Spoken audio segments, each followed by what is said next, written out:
Yo, what up guys, I'm Sammy and welcome back to the Soul Brothers channel. And we have official images of the Nike PG6. Shout out to all LeBron 23 for these pictures. And yeah, let's go over it right now. So let's get it started right off with the Tracciones. And as far as this colorway goes, we have a fully translucent outsole.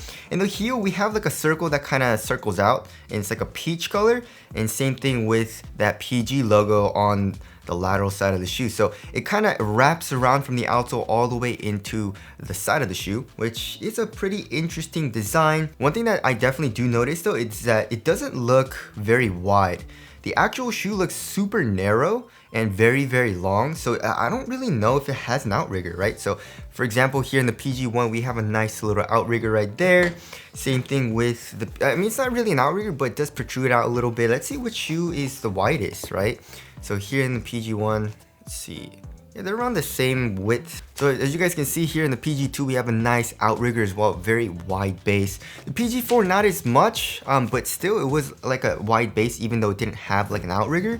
So maybe that's it, I don't know. But if you guys look at the actual outsole from the PG4, it does look kind of wide. It doesn't look super narrow, right? But just, you know, from me looking at the outsole here, it doesn't look very narrow. Also, the traction pattern, it's kind of hard to see with this translucent outsole, but it looks like some craters, which I kind of like. And it's translucent. You can see the midsole. We got some black speckles in the midsole. And in the heel, we can see that it is pretty exposed, which is a very nice touch. So of course we'll have to see on the durability, and also we'll have to see on the rubber compound to see if it actually performs well. But right now it's looking pretty nice. As far as the durability goes, I don't know, it doesn't look the best. We have a little bit of a closer shot here in the heel, and the rubber, I don't know, there's not a whole lot of like surface area, so it doesn't seem like it's gonna be very durable. And also the grooves look kind of thin, so we'll have to see on the durability. But as far as the actual cushioning setup goes, we got React. We got full-length React. And for the leaked images, we only saw the lateral side of the shoe and kind of like the heel, right? Actually, the heel kind of came after just the lateral side. But anyways, we didn't see the medial side until today, I believe. But yeah, the medial side is pretty much fully exposed, besides, I guess, in the forefoot. And there is a little bit of caging coming up in the heel on the medial side, but that's okay. And that React looks very, very thick and very luscious. Sorry, that's a weird word, but. And also in the heel, it looks very, very exposed. So I like that. A lot of the times, companies make the heel very caged, like in the back of the heel, which I don't like. For me personally, I like to feel compression here, you know what I mean? And also, I guess, compression here, and a little bit of compression here, but I definitely do understand if someone, or like the designer, cages the cushioning up here on the lateral side in the heel, because if the cushion is soft, you know, you'll feel laterally unstable. So that makes sense to me, but what doesn't make sense is when they cage it up here in the back of the heel, right? But anyways, here in the PG6, it looks like it's pretty much fully exposed, which is a great design. I like that. On the lateral side, however, it's very, very caged in the forefoot and also in the midfoot. The heel, it's a little bit exposed, but I feel like that rubber outsole is gonna cage it a good amount so that there's not a whole lot of compression from the React in like the actual midsole, right? So there's probably not gonna be a whole lot of compression, but hopefully the step and comfort is super nice, right? We have no information on if they're using an air Strobel unit, which I'm very, very sad about. I love the air Strobel, or the air dot weld Strobel, or whatever it was called in the PG5, right? But yeah, the PG1, 2, and 3 have been like okay. I mean, the forefoot zoom in is pretty nice. If you want like a little bit of bounce in the forefoot and like an overall responsive cushion, the PGs had you covered from the PG1 to the 3, right? I would say the 3 is my favorite out of the 3 just because the foam is a little bit softer. Like the 1 and the 2 were super stiff here in the heel. The 3 was a little bit softer, which I liked. Of course, the 4 is one of my favorite cushioning setups. Super soft foam.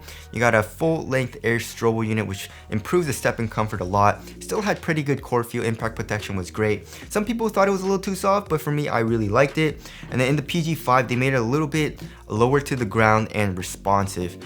And there's no information on if they're using an air Strobel unit in the PG6. And I'm guessing that they're not. You know, here in the PG5 and also in the PG4, you know, they have that little window trying to expose the air Strobel unit so we can see it. Here in the PG6, there's pretty much nothing.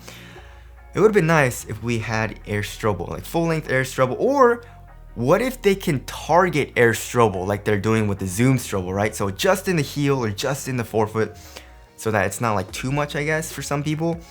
and that would be awesome, right? But of course, I am counting on React being soft in a basketball shoe, which rarely happens. The only time that I remember right now when Nike put React in a basketball shoe and it was actually soft and nice was the Air BB NXT. Remember that shoe? It had full-length double-stacked React, which was absolutely insane. So in their running shoes, they usually make it soft and it's bouncy and feels super nice. But then for some reason, in their basketball shoes, they stiffen it up a good amount, just like Under Armour, you know?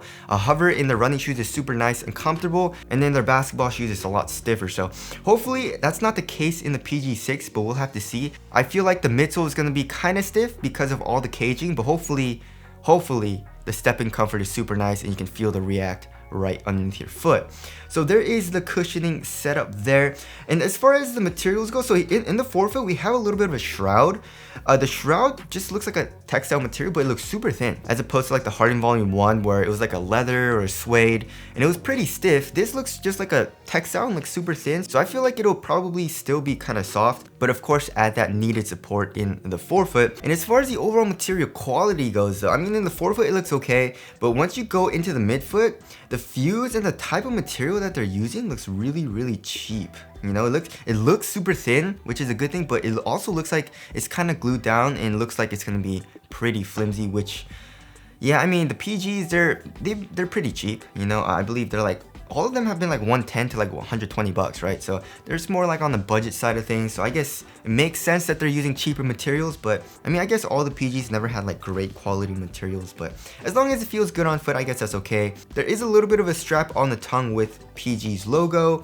And also we got like, I wonder if these are like independent eyelets where there is a half circle in the material. It looks like a synthetic leather. I wonder if that kind of comes down into the material. I do like the half circle design. That's definitely growing on me a little bit. In the midfoot, we have a half circle where the eyelets are. We have another half circle kind of like where the outsole is. And then in the heel, we have a half circle with a backward swoosh.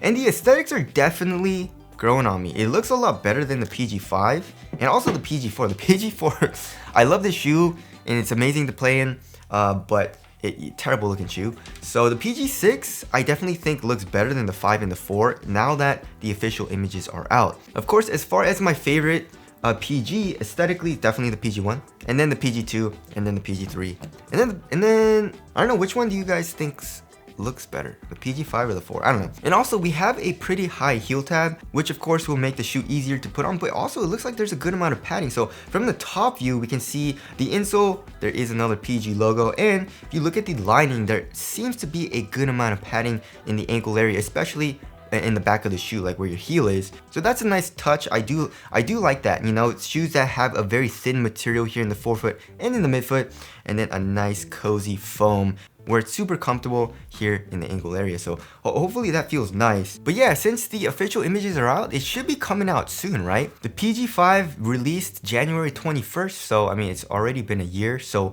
the PG6 should be coming out soon, hopefully in the next couple of weeks, but we are seeing inventory problems just because China and COVID and them sending stuff out. It's pretty much affecting everyone. So maybe in the next couple of months, hopefully, I hope they don't delay it too much. But it should be coming out soon. As far as the weight goes, PGs have always been pretty damn light, just because it's on the cheaper side of things. They don't use a whole lot of tech. So the PG1 is 12.59 ounces, which is pretty damn light. Oh, that's just average weight. The PG2, 11.92, that's on the lighter side. The PG3 is super light, guessing like 11.11 ounces, super light. The PG4 is 12.28 ounces. And then the PG5 is going to be super light. This is super light. Yeah, 10.76 ounces. And actually, now that I look at the PG5 material, that actually looks kind of similar to the PG6 material that they're using in the midfoots. Like the PG5 material was super flimsy and very cheap feeling. Like one of the worst feeling materials in his entire line. Although it felt very thin and okay on foot. So yeah, I'm guessing the PG6 is going to be light. I mean, React is a very light foam and the material seems super thin, so it's probably going to be around like 12.5 ounces, right? But yeah, I'm very excited to try out the PG6 and React foam, guys. Hopefully it's the React foam from the running shoes, but we can only hope, right? But anyways, those were the official images for the PG6. Tell us your thoughts on the PG6 down in the comment section below. But that's it. Thank you guys for watching, and I'll see you guys in the next one.